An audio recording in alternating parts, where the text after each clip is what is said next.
स्वागत. पाहूयात आजच्या ताज्या घडामोडी. देशभरात लग्न कार्यावेळी अनेक विधी प्रथा पार पाडण्याच्या परंपरा चालीरीती आहेत. त्याप्रमाणे डोक्यावर मुकुट, हातात काठी घेऊन वीर काढण्याची खानदेशातील प्रथा चिकोडी तालुक्यात मलिकवाड इथं आजही अखंडित ठेवण्यात आली आहे. गेल्या कित्येक वर्षांपासून मलिकवाड गावात वीर काढण्याची प्रथा रूढ आहे.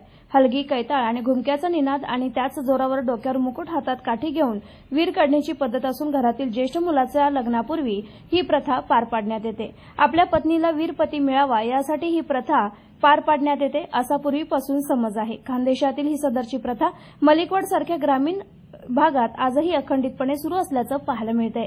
एसबी न्यूजसाठी मलिकवाडहून अण्णासाहेब केरुरे. राजकीय, सामाजिक, आर्थिक असा सर्व घडामोडींचा आढावा पाहायला विसरू नका एसबी न्यूज चॅनल आणि नक्कीच सबस्क्राईब करा.